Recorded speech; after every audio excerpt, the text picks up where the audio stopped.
तो वैसे मैं हर जुमे को बिरयानी बनाती हूँ। इस जुमे को मैंने बिरयानी नहीं बनाई, तो आज मैंने बनाया है कीमे का सालन। तो यहाँ पे साथ में सलाद भी काट लिए, रोटी भी पक चुकी है। तो यहाँ पे आज मुझसे कीमे में ऑयल थोड़ा ज़्यादा हो गया था, तो बस यहाँ पे भुना हुआ कीमा मैंने बनाया है। तो बस अभी चलते जल्दी से खाना खा लेते हैं हम लोग।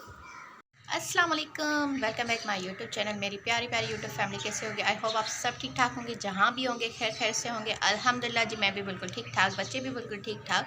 तो जी आज है जुम्मे का दिन, आप सब लोगों को जुम्मा मुबारक। तो यहाँ पे हम लोगों ने खाना वाना खा लिया, नमाज भी पढ़ ली, और आज है जी जुम्मा बाज़ार। तो मैं अभी जाने लगी हूँ जुम्मा बाज़ार। काफ़ी टाइम हो गया मैं जुम्मा बाज़ार नहीं गई, तो मैंने कहा चलो आज जुम्मा बाज़ार भी जाती हूँ, क्योंकि सिस्टर भी आई हुई है। तो मैंने कहा चलो दो साथ हो जाएंगे, चलो बाज़ार साथ चलते हैं। तो उनको भी थोड़ा काम था, बाज़ार जा रही थी, तो मैंने कहा चलो मैं भी हम दोनों साथ में चलते हैं जुम्मा बाज़ार।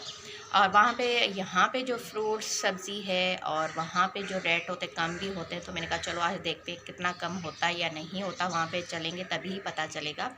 लेकिन बीच में मैं अपने हस्बैंड के साथ गई थी, तो इतना कुछ रेट फ़र्क नहीं हुआ था, सेम ही रेट था। तो फिर हम लोगों ने कहा इतना दूर से क्या सब्ज़ी फ्रूट लेना, वापस हम लोग आ गए थे। फिर हम लोगों ने अपने घर के करीबी जो स्टॉल आते हैं ना, तो वहाँ से ही लेते हैं। और ना मैंने छोटी जुम्मा बाज़ार से, बुध बाज़ार की जो भी होती बचत बाज़ार, छोटी दुकानों से, बाज़ारों से लेकर बड़ी दुकानों पे गई हुई हूँ, बड़े शॉपिंग मॉल में भी गई हुई हूँ।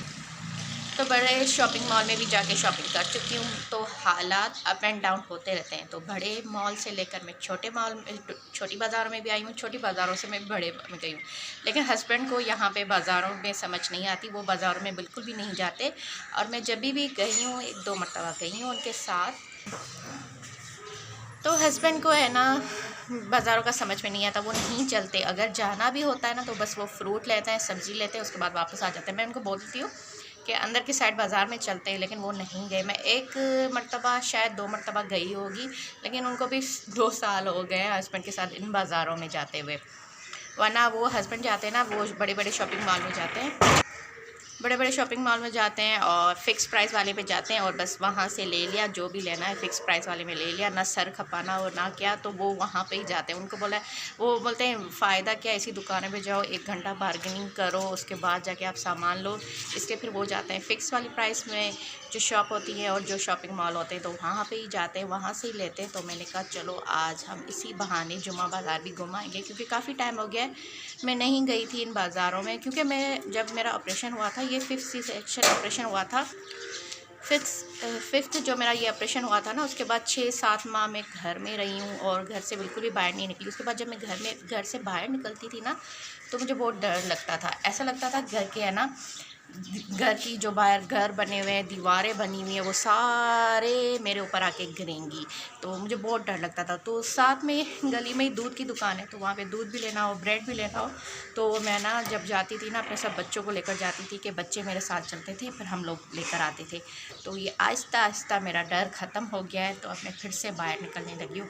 वरना मैं कराची से बच्चों को लेके इस्लामाबाद चली गई हूँ 2 साल तक। मैं 1 साल दिसंबर में गए और 1 साल नवंबर में गए, तो मैं बच्चों को लेकर चली जाती थी। लेकिन अब स्टेशन पे भी जाने पे डर लगता था। तो आहिस्ता आहिस्ता मेरा डर भी ख़त्म हो रहा है और मैं बाहर भी निकलने लगी हूँ। तो फिर आप लोगों के साथ नए नए व्लॉग भी शेयर करूँगी। तो अब काफ़ी देर हो गई है, चलते हैं हम जुम्मा बाज़ार, चलते हैं हम लोग बाज़ार। तो आगे चलते हैं, हम रिक्शा में बैठेंगे, उसके बाद बाज़ार चलेंगे। तो यहाँ पे अभी हम लोग रिक्शा में बैठ चुके हैं और अभी हम लोग जी जा रहे हैं जुम्मा बाज़ार, बस पहुँचने वाले हैं। तो चलते हैं जी जुम्मा बाज़ार। तो जी यहाँ पे हम लोग जुम्मा बाज़ार पहुँच चुके हैं, और सबसे पहले यहाँ पे फ्रूट सब्ज़ी वाले थे, उसके बाद वहाँ पे तो इतनी रश थी, उसके बाद फिर मैं आगे आ गई हूँ। यहाँ पे अभी स्टॉल्स लगे हुए हैं, बच्चों के कपड़ों के और बड़ों के हो गए, हर चीज़ यहाँ पर स्टॉल पर ही होती है। तो यहाँ पर काफ़ी वैरायटी तो देखने में अच्छी थी, लेकिन इतनी सर्दियों की वैरायटी आ गई है। और उसके बाद यहाँ पर बर्तन के स्टॉल पर हम लोग आ गए थे, और यहाँ पर बर्तन कप्स काफ़ी अच्छे लग रहे थे, तो हम लोग देख रहे थे। और ये छोटे छोटे थर्मास बहुत अच्छे लग रहे थे, तो हमने यहाँ से लिया तो नहीं। उसके बाद यहाँ पे ये है कि 100 की लगी हुई थी पूरी सेल, जो भी लेना आपको 100 का। लेकिन ये है कि बस नॉर्मल क्वालिटी थी, इससे ज़्यादा कुछ नहीं था। तो मुझे तो अभी कुछ लेना भी इनसे नहीं था, बस मैंने कहा चलो देख लेती हूँ, व्लॉग भी बन जाएगा थोड़ा बहुत। उसके बाद फिर हम लोग आगे की तरफ निकल गए।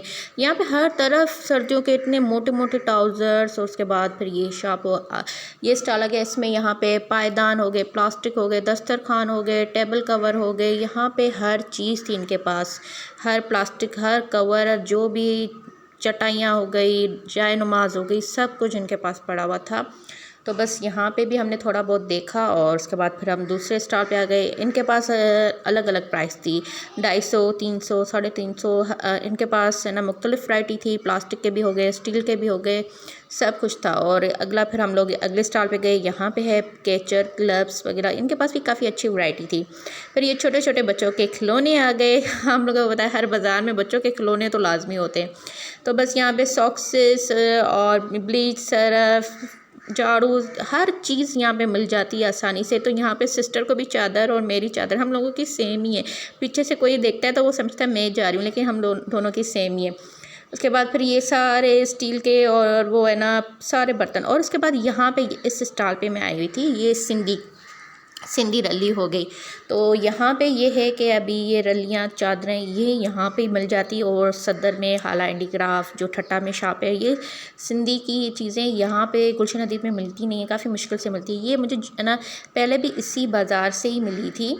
तो मुझे ये चादर, इसी तरह की चादर लेनी थी, रली की चादर है। और यहाँ पे है ना तकियों के कवर, कढ़ाई वाले, और रलियाँ और चोटियाँ, और गले पे जो होता है गला बना हुआ, और तकिए के कवर, सिलाई वगैरह सब कुछ था इनके पास। तो बस उसके बाद हम लोगों ने यहाँ पे आ गए फ्रूट की शॉप पे। तो मैंने कहा अब जब आ ही हैं तो कुछ फ्रूट लेकर ही जाते। अब मैंने कहा पहले चलो घर के करीब दुकान है, वहाँ से ही ले लेंगे, क्या इतना दूर से लेकर जाए। तो फिर हम लोगों ने ले लिया। मैंने कहा चलो अब आए हैं तो ले लेते हैं हम लोग फ्रूट भी।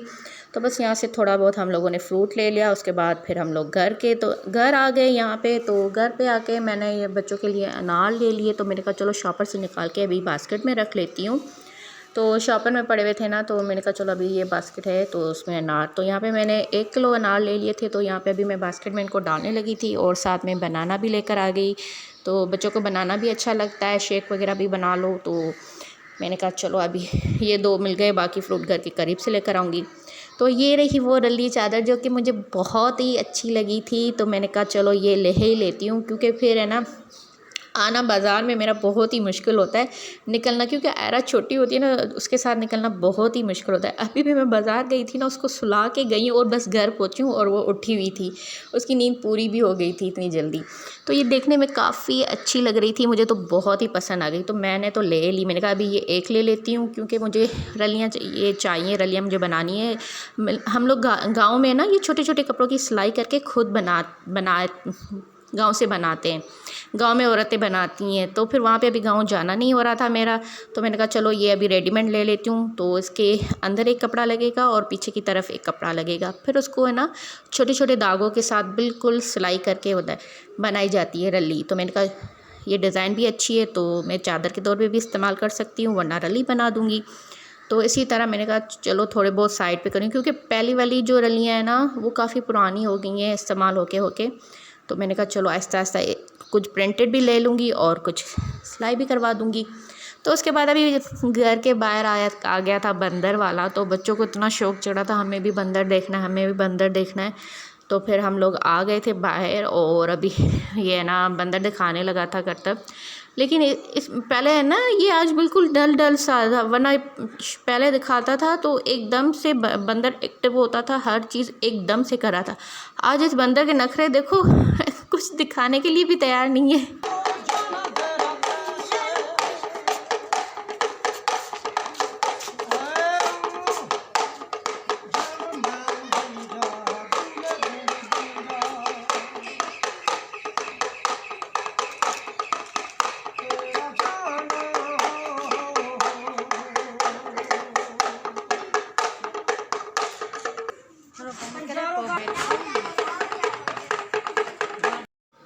तो बस यहाँ पे बच्चे बंदर के देख रहे हैं, और ना बंदर नाच रहा है कभी कभार, लेकिन आज पे बहुत ही स्लो है, इतना से हो भी नहीं रहा था। तो बस इधर ही आज मैं व्लॉग को कर रही हूँ एंड